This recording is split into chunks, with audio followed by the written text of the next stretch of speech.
l'environnement, ils vont aller taper contre des rochers, contre des poissons, et ils vont revenir au dauphin. Et le dauphin, il va capter ces sons avec sa mâchoire inférieure, et ça va emmener ça dans son oreille interne.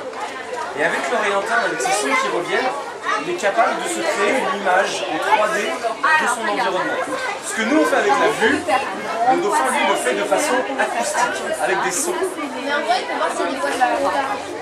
Il peut surtout voir, ça lui sert surtout à voir dans le noir. Parce que vous, quand vous mettez la tête sous l'eau, vous voyez ce qui se passe.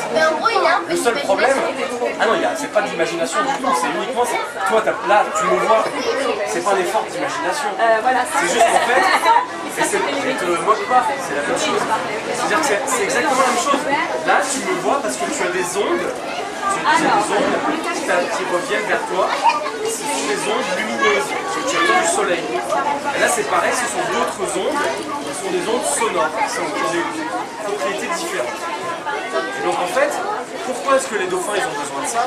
Parce que la lumière du soleil qui pénètre, elle va pénétrer à quoi? 5, 10, 20 mètres maximum. Et ces animaux-là, même ne serait-ce que les dauphins, ils vont descendre à 60, 100, 150 mètres. Donc il fait déjà noir. Et le cachalot, qui va descendre lui à 2000 mètres de profondeur, 2 km de descente, là, il fait noir.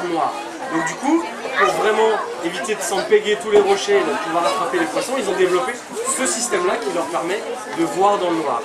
Et c'est un système qui leur permet aussi de communiquer entre eux. Voilà, c'est le 6e sens des dauphins. C'est un nom un peu compliqué, c'est ce qu'on appelle l'écolocalisation. Localisé avec un écho, avec un son. Écolocalisation. Alors du coup, c'est des animaux qui utilisent énormément le son, donc ils ont besoin du son. Le seul problème, c'est qu'on a de plus en plus de bateaux en mer, avec des moteurs qui font du bruit. On a des militaires qui utilisent des sonars, et donc du coup, il y a de plus en plus de bruit dans l'environnement marin, donc ils ont aussi beaucoup plus de mal à se repérer. C'est comme pour vous, si jamais vous êtes à un endroit où il y a trop de lumière, ça vous éblouit et vous avez du mal à voir. Là, eux, c'est pareil, mais avec le son. Si jamais il y a trop de son, ils sont perturbés, ils n'arrivent pas à se repérer ou à communiquer les uns avec les autres. C'est le même système. Et c'est une des menaces aujourd'hui qui pèse sur ces animaux, en Méditerranée et ailleurs, c'est ce qu'on appelle la pollution acoustique, la pollution sonore. C'est une des causes principales de menaces pour ces animaux-là, avec plein d'autres, notamment en Méditerranée.